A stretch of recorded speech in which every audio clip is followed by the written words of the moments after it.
I officially freaking made it with the beast. She was terrorizing the joint with first impressions up the wazoo. I am so happy.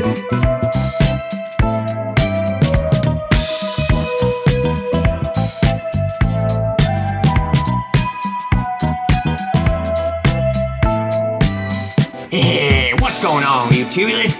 EXO coming at you here. Just hanging out with a good old Bill. If you didn't see last video, we just got all the amplifiers installed, and I'm wasting absolutely no time. We're getting right in to the next part.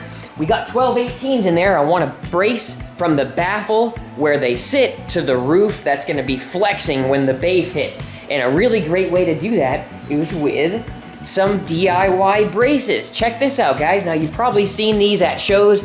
A lot of companies offer this, including my good old friend Scott Bowman. But if you're a DIY type like me and you want to save some cash, here's a good way to do it. I got some Heim joints. That's what they're called. Sometimes people wonder what these like little articulating joints are called.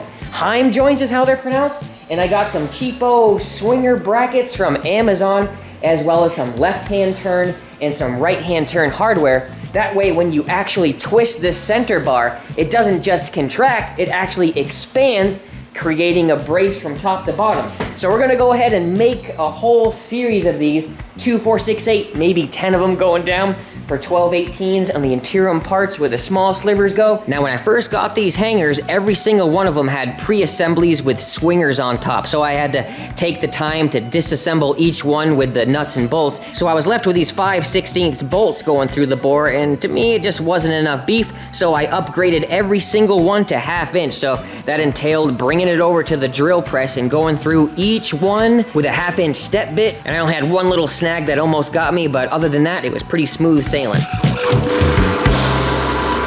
Yet another example of how video editing makes things look way too easy. This took quite a bit of time, but you would never know it because you breeze right past it in a step like this. Now, in order to go from this to this, all we need to know are the distances that our parts take up. The first one will obviously be the bracket, which is an even 2 inches, and then our jam nut, which is 5/16, and then the bung, if that's the right word, which is a solid 3/8 inch. All that will take away from the inner spacing, so we'll have to reduce that from the overall height of our cut. But before we get to cutting, we can at least put everything together beforehand so we're ready when the time comes. Let's go ahead and put all these brackets together.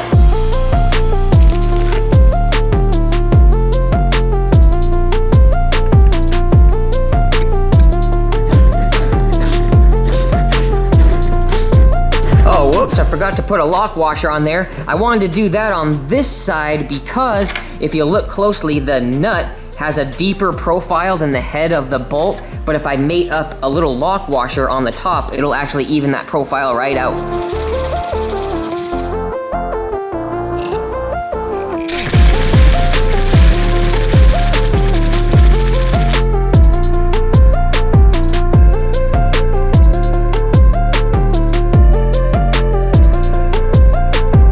And there we have it, got the top and bottom brackets all pre-assembled, nice and solid there. And since this is gonna be going into the thickest part of the roof with all that wood, there's no sense boring out the holes any bigger than that. That'll fit a nice all-thread screw with a hex head on top. And now I'm actually realizing I didn't need 2 sizes of jam nuts right here, so these are all gonna be extra.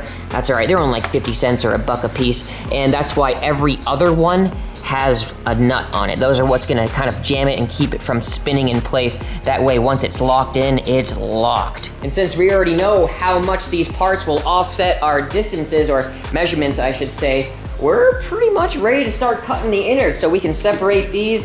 It's 4.75 total split between the 2 tops and bottom brackets that we can remove from the center chunk. So we can basically mirror these going 2, 4, 6, 8, 10. But you're probably noticing our new addition here in the shop.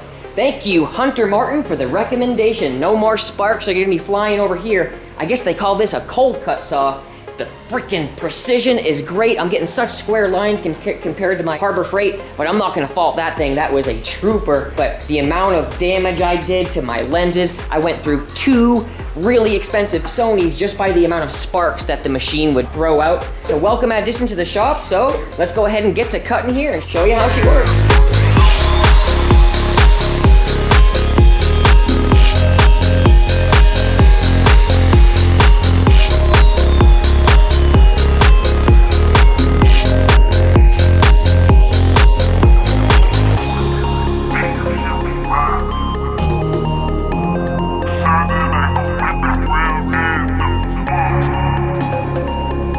All right, got all our numbers.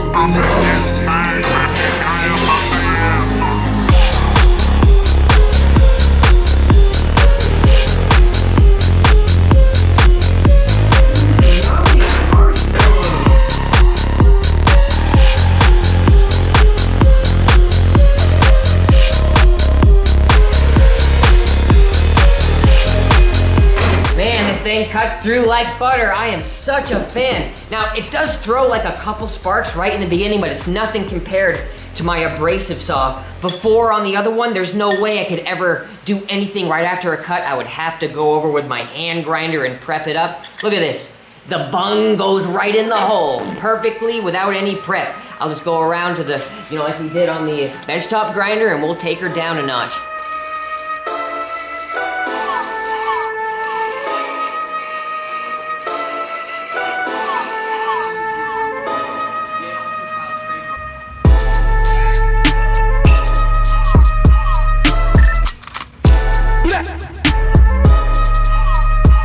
Got a nice little welding station set up with the pipe clamped on the end. Now we have to keep a note of the right and the left to grab one of each. You don't want to accidentally weld two right hand or two left hand threads. You want them to oppose each other, not to work in one way, and you'll get a whole lot of bullshit going on there. Basically just insert the part inside the pipe, and I'm going to use this tubing here clamped on the table as a butt stop.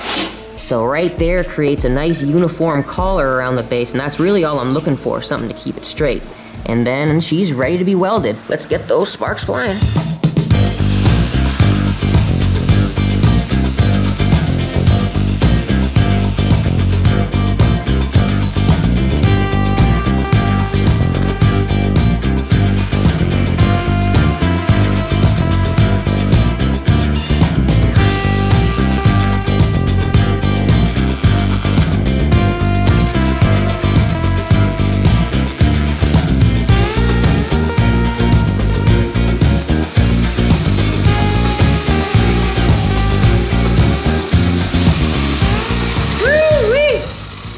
Man, I am super proud of how these ends are coming out. I'm actually able to get that small bit of taper that these are notorious for. I like that look with the grinder afterwards. And the collar mates up perfectly with the pipe, man. It's like a perfect mate. I am loving this right here. I skipped right to the grinder because what do they say? A welder in paint will make you a welder you ain't. Wait, no, a grinder in paint. I had some boogers on there, my heat was too high, so I turned the machine down 0.4 of a volt, and lo and behold, the last 2/3 went really nicely.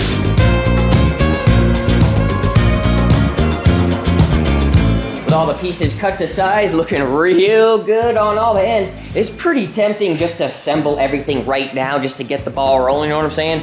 But obviously we can't. We got one more step left to do that I just absolutely hate, which is painting. Now, it kind of drills the point home that not everybody likes doing everything. And if you're one of those people that would like to get your hands on something like this for yourself, be sure to check out Scott Bowman, man. He's definitely a big inspiration to me. Obviously, I kind of took the reins on this one doing a 1-inch OD, but if you're looking for something similar or even bigger, definitely check him out. His work is next level. For today, though, I think I'm gonna keep it simple with just some Rusto spray right here. I have some extra gloss black. It'll match the rest of the things that I already have underneath the baffle, which is the framing, the braces themselves, and I'm just kind of keeping a two-tone the whole way around. So let's go ahead and set up a little station, see what we can muster out today. Oh, God.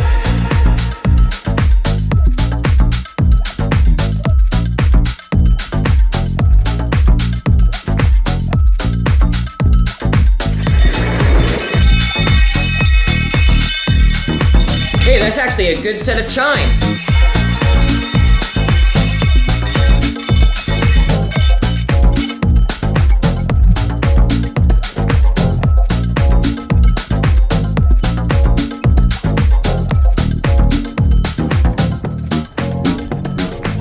Looking good over here, got the whole setup ready to be painted, and like you guys know, I've learned my lesson way too many times to paint nearby. Self-explanatory, let's get these things looking nice, shiny black.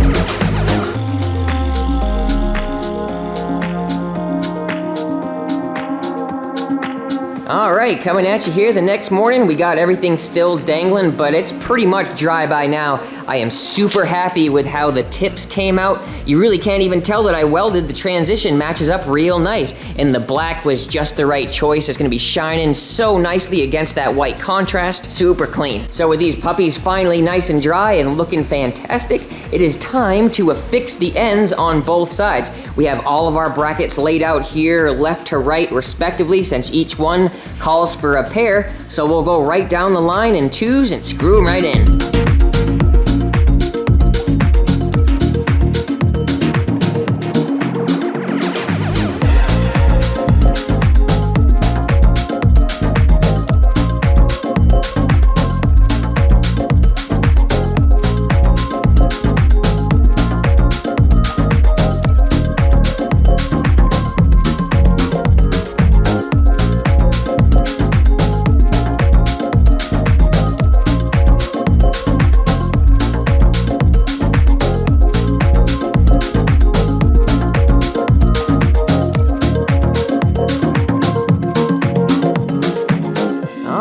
Ladies and gentlemen, we're shining like the Chrysler building over here, looking fantastic, but I won't pretend like it's perfect. There's a couple spots on the ends where you can see that I used an angle grinder, so next time maybe I'll even that up with a little palm sander. I didn't even think about doing that, but overall, for my first time results, I say this is pretty sweet. My dad always says I've never done it before, but I can do it again, and that's what I tried to do on this one. I just freaking tackled it and tried my best. Now, I think I can just install the braces right now. The only thing I was thinking beforehand was like, uh-oh, will I be able to fit the subwoofers, kind of slide them down the aisle, if you will, with these posts stinking straight up to the ceiling.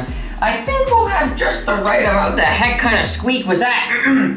I think we'll have just the right amount of space in between though, so I'm gonna try to just bank on that and go for it right now. If worst comes to worst, I can just take them out and we'll have the pre-positioned holes ready to go when the subs are in there anyways. I'm just gonna go for it though, so let's get them braces in.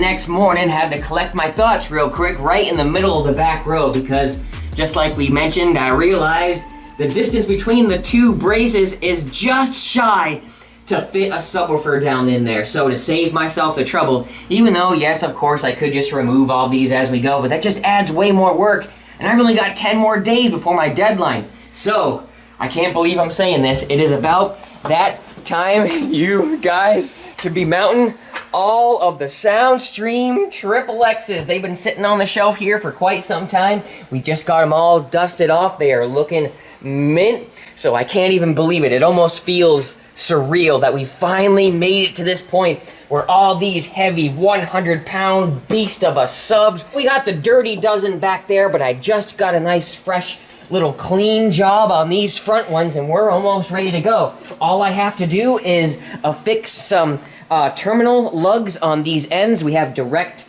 connects right to our voice coils because we already have a pre-wiring inside the subwoofer box with some 5/16 isolated posts. So all we gotta do is plug and play and we're gonna be back in business, friggin' absolute tank status. So I gotta take it slow, and then every row, hey, we're rhyming again, that we go, oh, that was unintentional, are gonna be braced up bit by bit. All right, without further ado, guys, it's subwoofer day. Let's get these hunk of junkas off the shelf and go slow going, but let's get them in. Woo!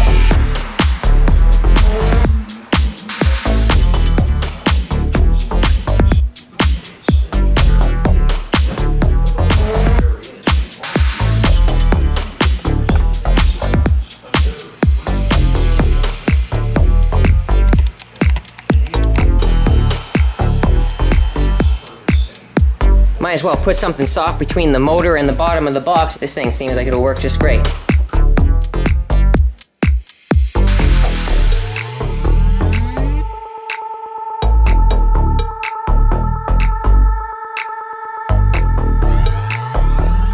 Man, glorified game of Twister I got on my hands right here. Trying to find the best orientation to get strength without using the arch of my back, since I kind of have a weak spot back there.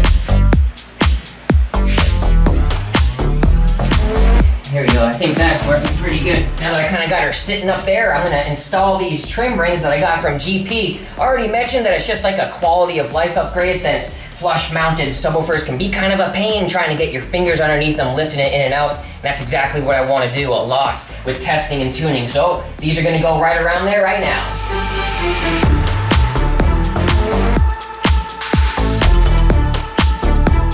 Now I'm just gonna use a couple dabs on the edges here of super glue just to hold it in place. Oh, moth! What the? Friggin' Mothman prophecies over here. Let's get this thing dabbed in.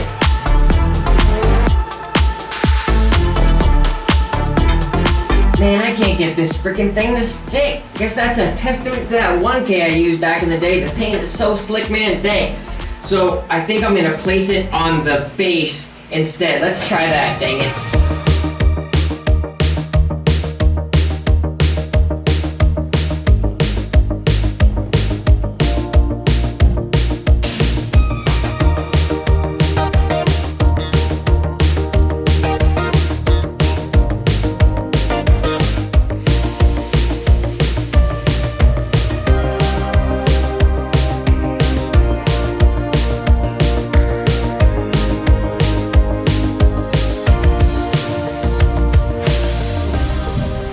Heavy freaking woofer, man, dang.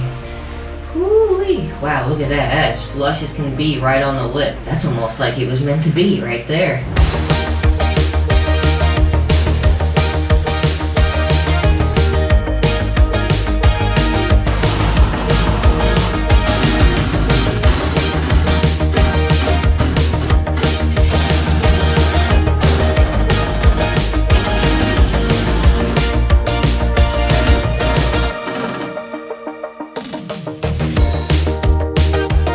It's so dusty in here. I keep going around trying to get it with my fingers, but I keep spreading it. I'll have to go around with a wet rag in a bit. Let's get that negative on there.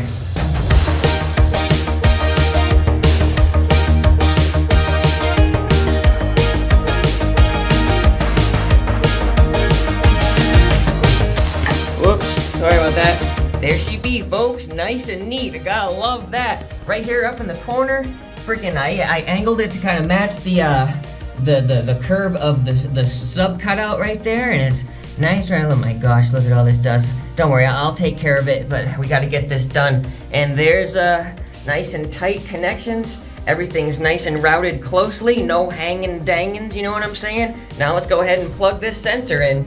This will tell us the temperature of our voice coils. All right, so you've seen what it's like to do one subwoofer. Now it's free range, well, to do the other two. I'm gonna skip that part. I wanna save some time. You know what it's like now. We're gonna do this 2 more times in a row. I'll come right back at you when we're able to do the 2 more standing braces right here in front of it, because then we'll have all that free space to actually work in. So let's do a little something like this. 3, 2, 1. Bam! There we go, all 3. I am working up a sweat. I think I'm bleeding through my Showtime shirt. I'm usually not the one to do that. Oh my word! Look at them. It can't quite do the thump test yet because of all these open circles, kind of hollow sounding right now. But once all these holes get plugged up, I can already imagine what the thump test is gonna sound like. So, you know the deal. We are about ready to install the next layer of braces like we just said. So let's go ahead and get these things lined up perfectly straight, up and down from the baffle to the ceiling, and screwed in nice and tight.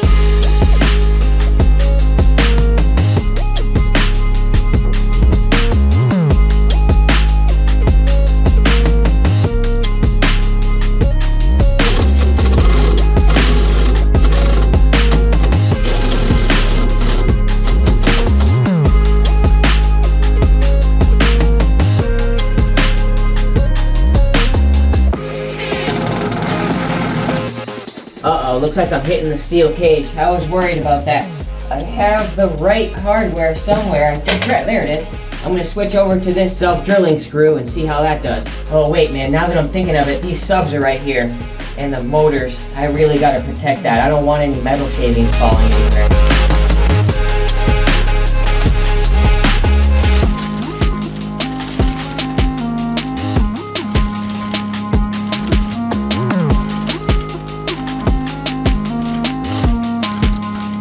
Guess that'll have to do it.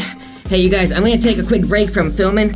It's getting a little hard in here. I got really no place to set you. I was using this accelerator, but she keeps falling over. I'll come at you when I kind of get this all sorted out, okay? We're in a precarious situation. Whew, think I figured it out. I got the shavings all caught and went through the ceiling. Luckily, it's just exactly what it was. It's some steel tubing. Everything should be the right depth, but I went all the way to the wood, so hopefully the extra little depth of that won't interfere with how much threads are in the wall of the tubing. Yeah! Woo! Man, we dodged a bullet on that one. Hell yeah!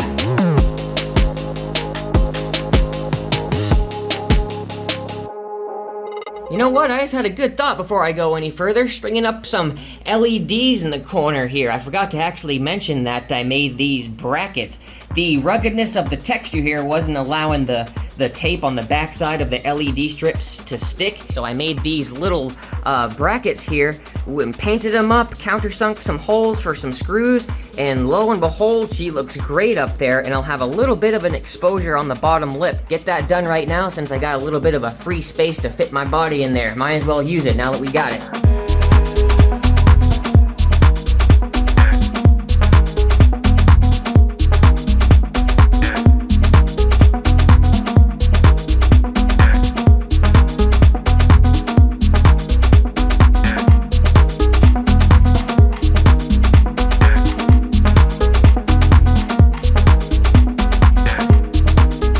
Into the fourth row of subs here, and look who came to say hello. We got Mr. Norfleet hanging out in the build, freaking exploring inside the band pass. Hey, how's it going, buddy? Freaking flopping all over the place next to my screws. Man, he's such a good guy. So I figure I'd let him hang out while I finish up these last, well, I shouldn't say last, this middle row of subwoofers. Oh yeah.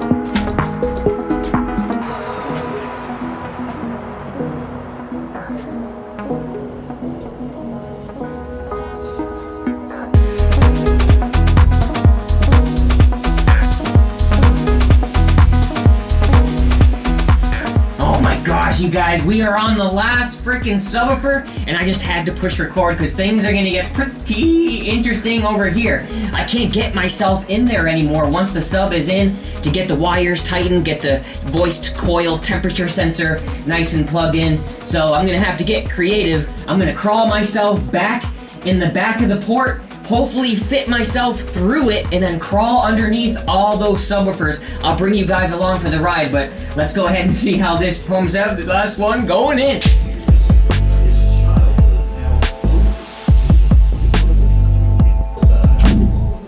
All right, there she is.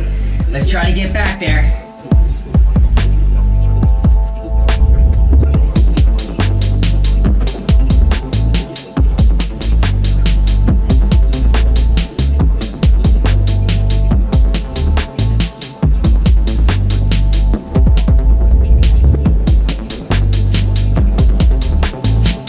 I don't know if I'm gonna do this. Uh-oh.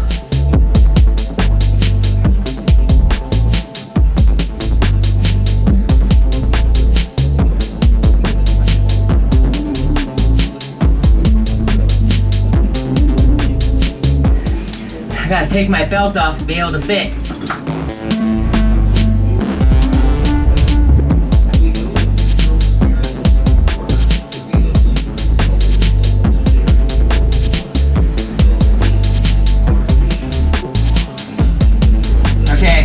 Guys, I'm dealing with a bit of claustrophobia here because it's so hard to get in and out. I'm scared of getting stuck, and I'm all by myself. Man, I'm already kind of stuck. Holy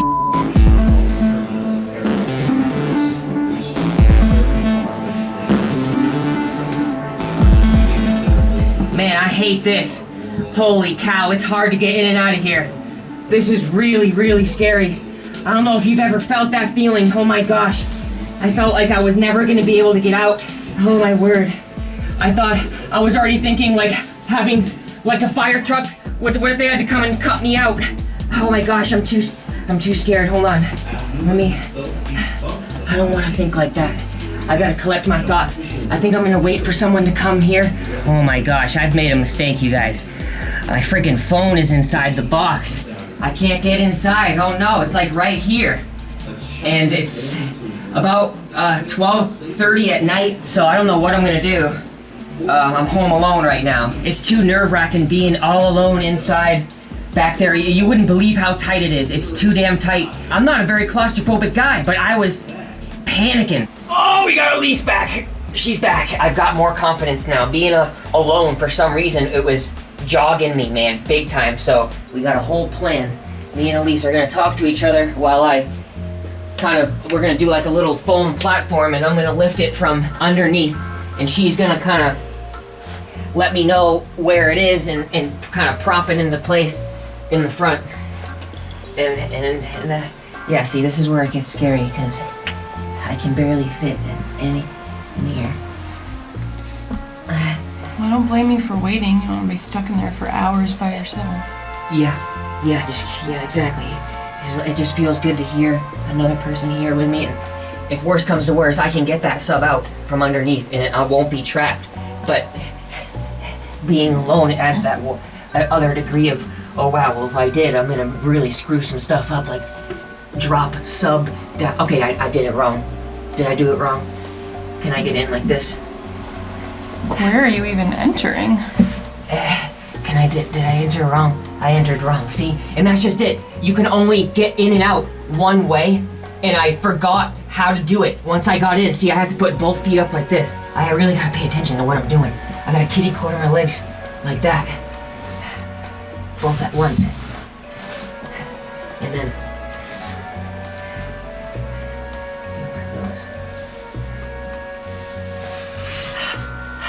this is so scary.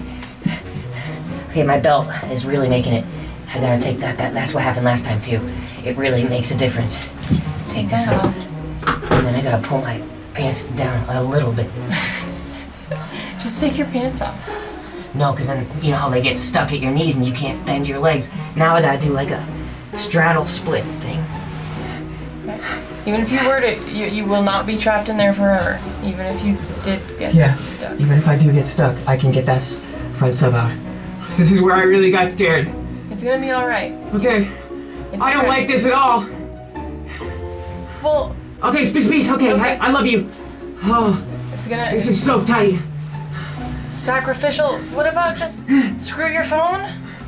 It's gonna be okay. I got it. I got it. Okay. You've got the phone? Holy hell no. Okay. Oh my gosh.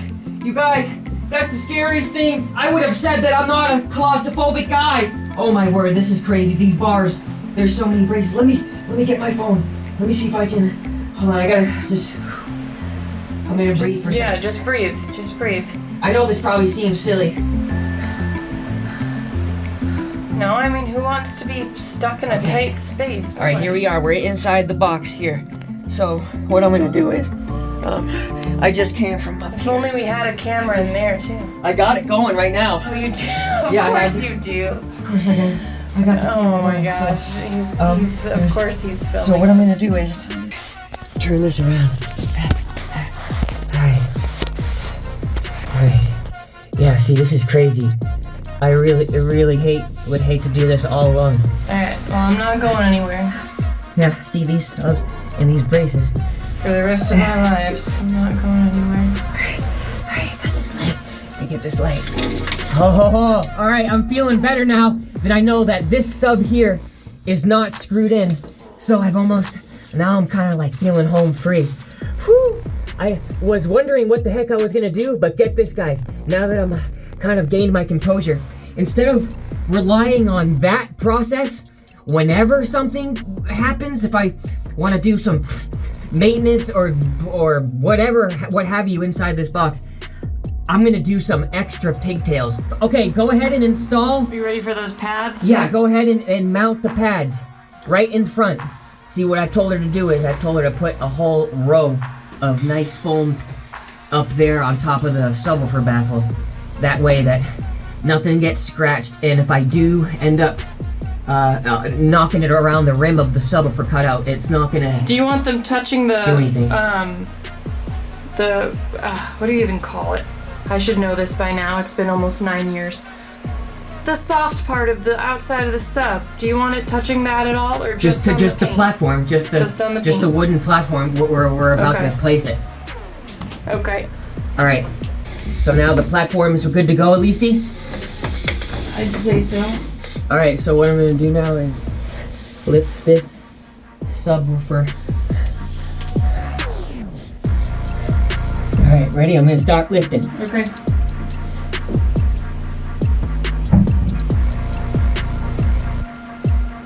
Where am I? You're good. Come toward me. Push it over my head.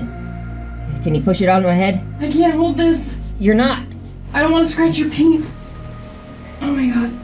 All right, looks like we did it. Heck yeah, at least thanks for the teamwork.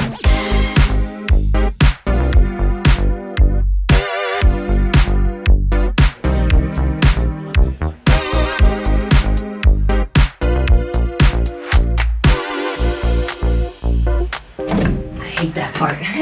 And there she is, ladies and gentlemen. Woo!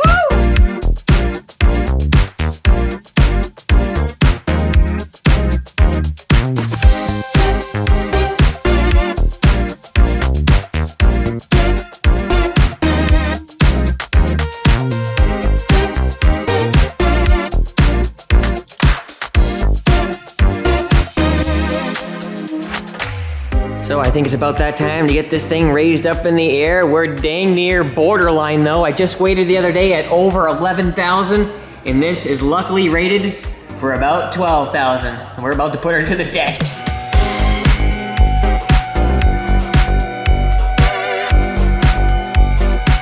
Oh my gosh, I don't know what it is, but it's like a scary feeling having it up there, freaking balancing like that. Oh, it's making my heart tingle. Look at her, sitting pretty in a fully fledged shop. Look at this, this thing is made to be. You can see the extra suspension that I just added between the last video. Not only do we have the helper springs there on the top of the leaves, we added these little bags here which are fully polyed. There's no air inside, so I can bonk those all day long without puncturing them. Since we do have the good old yin long cells, it is important that we have the voltage set to a point that's safe for them to be charged at. And the good old freaking alternator I'm bringing from my house is externally regulated, but apparently MechMan over here has some special sauce to be an internally regulated, just a simple swap with like a little wire or something. What exactly is that? Yeah, it's a really good affordable plug and play option where if you have a GM style 4-pin regulator, you basically just use our P101L harness. It'll boost your voltage. Yeah, I mean, I'm only looking for like mid-15s or something like that. Seems like the most common for these chemistries of lithium craze nowadays. So like that's pretty much all I would need. 100%. That's you're using our most popular option. Whenever these Yinlongs came on the market and all the lithium came around, that was the go-to. And then after that, we have even more voltage if you need that. But this is the most common. It's so easy. It's reliable. It's bulletproof. There's no parts to break, and it's plug and play. It's super easy.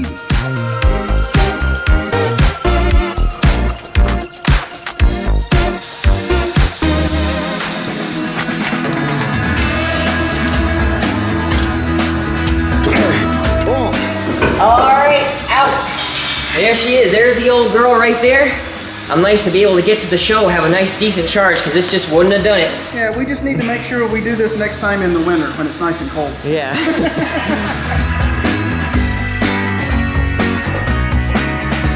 So we got the fresh new guy just brought down. We got the extra little harness that they're getting me my charge voltage. Take a look at her, nice and beautiful, brand new, and she benched about 370 amps, so that'll do enough for me to get to Slamology, get that bass pumping. And one thing to note here, since it's really common with getting an aftermarket high output alternator, is the size of the pulley. This is the stock. You can see it's a lot bigger, but in order to get more rotations there and get more bang for our buck, it's common to put what's called an overdrive pulley on here. You can see it's a little bit smaller. It's gonna spin faster. You're gonna get more amps at idle. You just gotta get a little bit shorter of a belt. He's actually gonna insert the bolt, so I don't even have to do anything. Let's see how that works.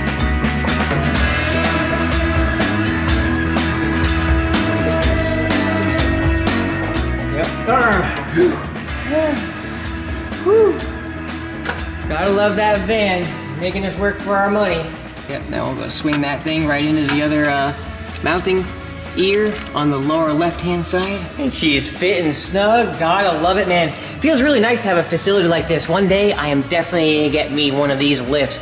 Really hats off to Mech Man letting me come on over here, friggin' bring what I had at home to chuck it in here at his warehouse. Got this state-of-the-art friggin', look at this, they even got a backdrop to make it fully fledged. Stuff dropping down from the ceilings.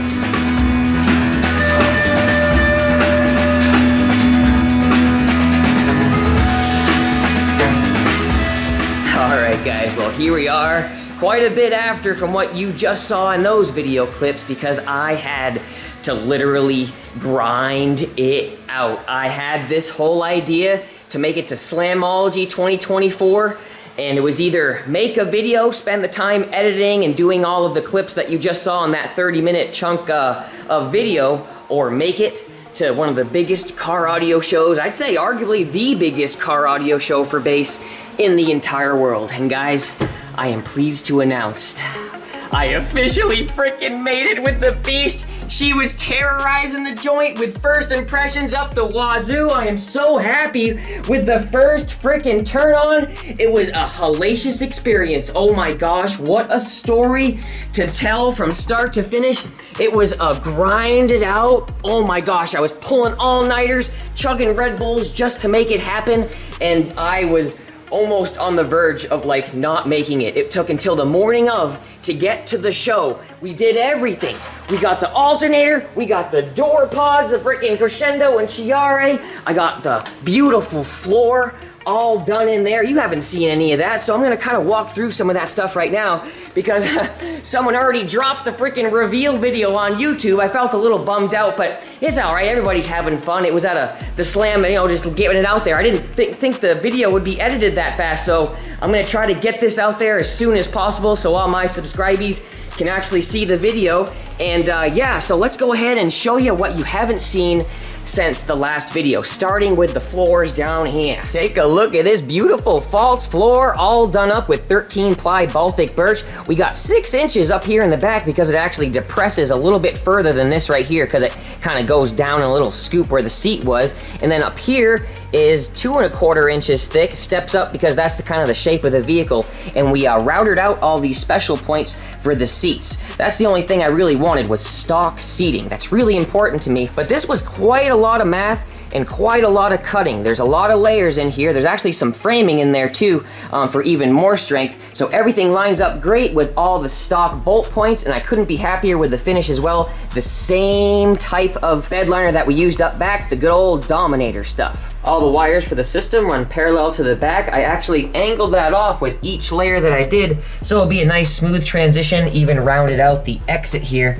so it lays nice and flat onto the floor. And eventually here, I'm gonna cover everything up with these beauty plates, some 2-inch angle iron, just pick some aluminum for some nice lightweight, just wanna have it cover the face. And this is actually gonna line up here with a nice insert into the console, and it's gonna cover everything like that. It'll end up looking really nice and all buttoned up. You can just imagine with the seats in there, it's gonna look amazing. I wanted everything to match up real well into the transitions of the console and kind of be flush with these flat portions up here, and that's kind of why this ended up being right there, because eventually it will come out to here, but who knows what this front port will entail soon enough with testing. We may actually need some good body space to get some tools in here, so that's a nice temporary solution for the center console. So let's go ahead and show you what that's all about. I whipped up this sick little console to control every last aspect of the system. Even though it's kind of temporary, like I mentioned, to have this working space, I didn't want to sacrifice any features to get me to the show and, you know, all that cool stuff. So I'll go ahead and run down some of the features of it right now. Whoops, that one's on. That's another cool feature. You can flip these switches all day long,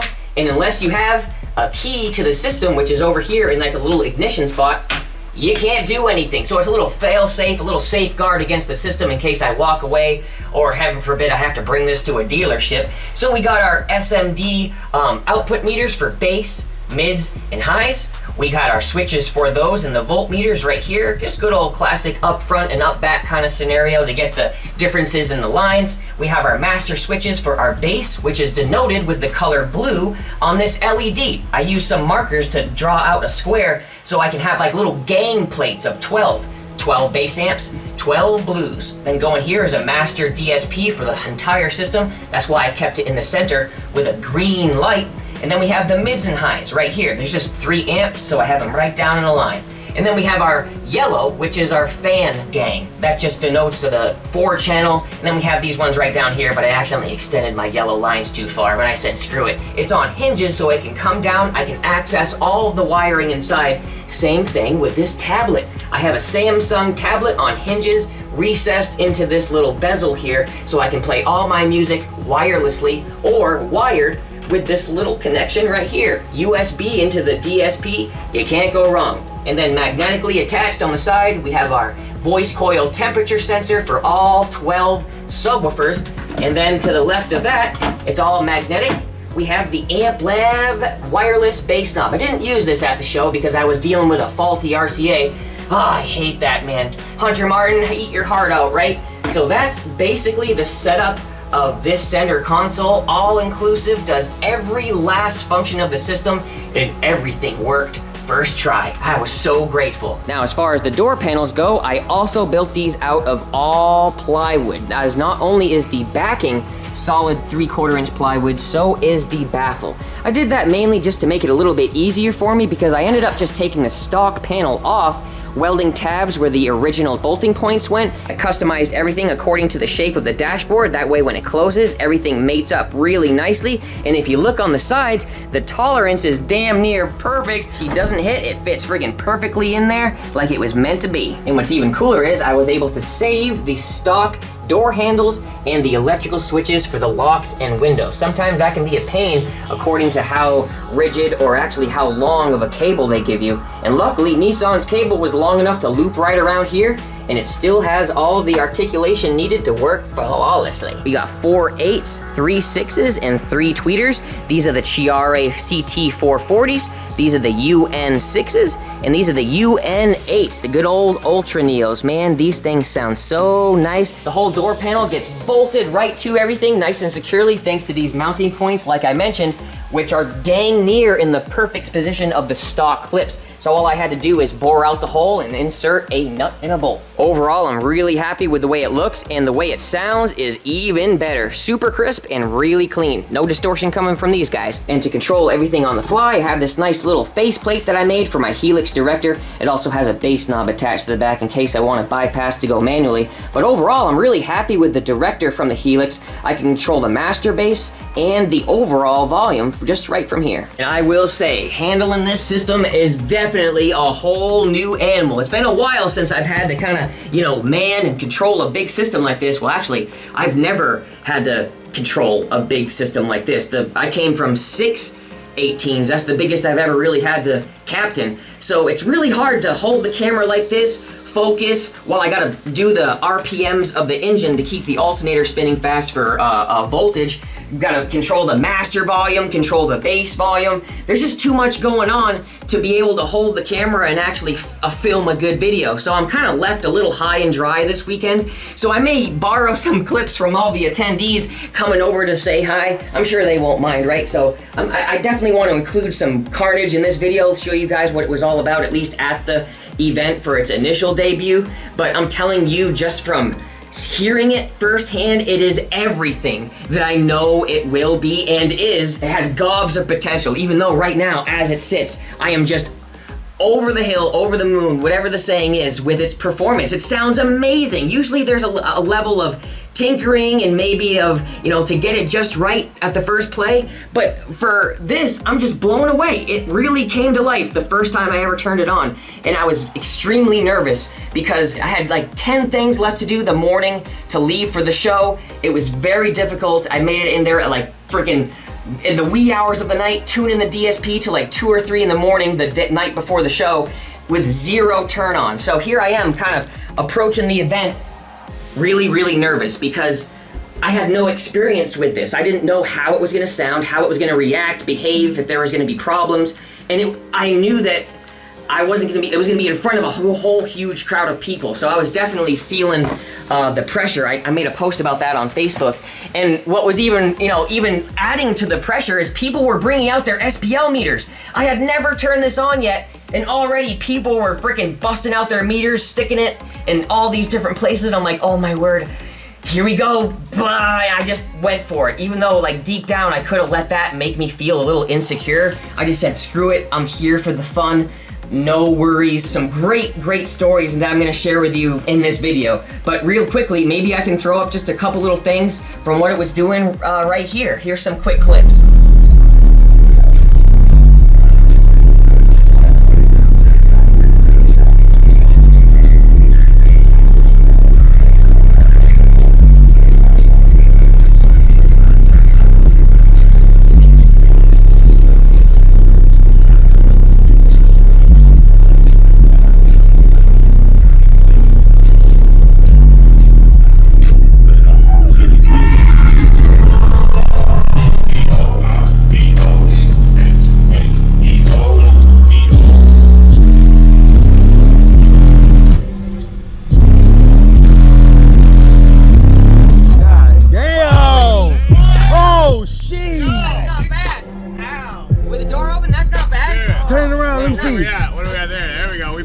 Make sure here. Door open, I'm happy with that. I'm not terrorizing it either. I'm not terrorizing it. Hey, I'll screenshot this and send it to you, brother. how much was it? I'm not really, I'm just chilling. Hope you don't mind the same song? Yeah. Alright, Y'all know this guy, don't They were you? enjoying it, so I'll let you enjoy it. All right.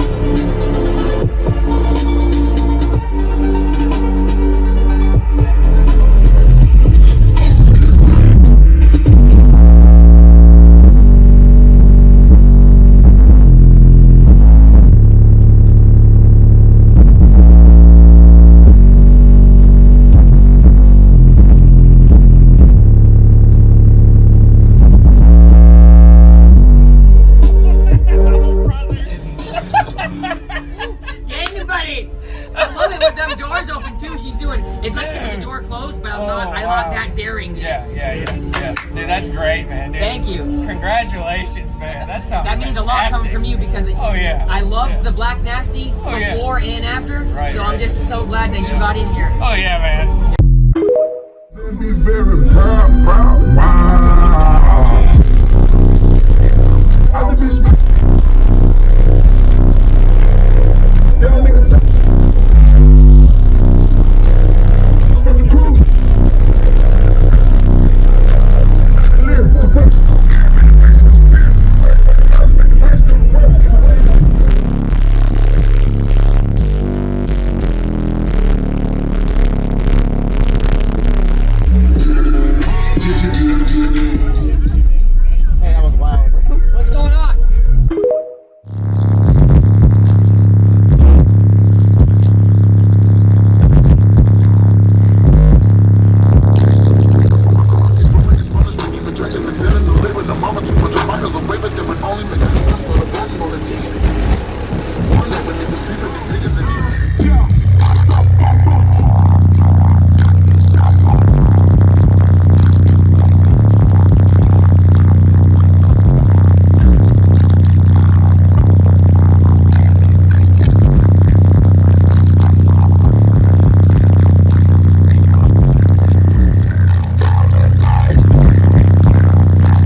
definitely pretty rowdy, always eventful when bass is on the menu. So quick little story time of a little event that happened on day 1. So here we are. I'm bassing out. Everything's loud AF, freaking stuff's flying everywhere, including my phone and power brick, which just so happens to be on the dashboard, and it flexes off. It falls off the dashboard. Unknowingly, accidentally hits the switch to the amplifier number 12. Subwoofer number 12 is now not getting any power. I had no idea this happened because I was jamming at full tilt, just having a great time. So within seconds, that back subwoofer now having no power, whilst the other 11 are getting plenty of power, they're just beating it, pounding the living daylights out of that back one, acting like a passive radiator on steroids. And it basically separated the spider from the landing, like within seconds really, because it sounded like a sharp plastic slap, so it was very easy to hear. So I killed the power to the system. I knew exactly what happened. I pulled that back brace, lifted it up with a freaking USB cord and tied it off up to the ceiling so I could get my body in there. And with the help of David at PSI and some cardboard across the plane, we pulled the sub, repaired the sub, and got it back in and playing for like nothing ever happened. And that was actually toward the end of day 1, luckily. So by day 2, I was actually able to come back to this and play it even louder than day 1. And that was when it really started to make me feel even better, because I didn't want to come into this terrorizing it, giving it all that I could. I wanted to be responsible, make the drive home, and not try to break anything. So I was being conservative and just having a good time. But with that mentality, it still exceeded all of my expectations and was hitting some great numbers. And even though I'm not focusing on that right now because it really wasn't a consistent tone, it was very snappy, so it probably didn't even register its true peak on that frequency, which might have even be its peak frequency. I've never done a sweep on this, so it's all very much in the air, but you can see how much joy and how much reward it's already bringing me. So it has so much potential. This thing is still so much dang potential. I couldn't be any happier. The only thing that needs to be addressed a little bit is the voltage. Not necessarily the bank, really. It's the charge rate of the bank. I can't keep her charged up. I can demo for a good amount of time, but it's getting it charged back up where the problems start to persist. It's almost like a 1-to-1 ratio, 30 to 40 minutes of demoing, and then 30 to 40 minutes of charging. Luckily, we got maybe some prospects on getting a multiple kit here. I've had a couple people approach me, so it's just a matter of getting it done at this point. But again, it takes time, money, and we just gotta find the opportunity to get that done ASAP. Because I will be honest, I had such a guilty complex freaking not being able to give everybody lined up a demo. I'd be sitting over here with terrible voltage, freaking slapping my head, feeling terrible that, man, I guess that's no more demos right now. I gotta wait 30, 40 minutes to charge back up before I can do it again. And then by that time, a lot of those people may have already walked away, so I felt kind of bad. I just wish I could get everybody in here. So there are still some areas that need to be addressed, like the firewall. Oh my gosh, I'll talk about that right now. Now, for some reason on day 2, I was just starting to turn everything up a little bit louder. I was at like 2 volt pre-out on the day before, and I brought it up a little bit higher there on day 2.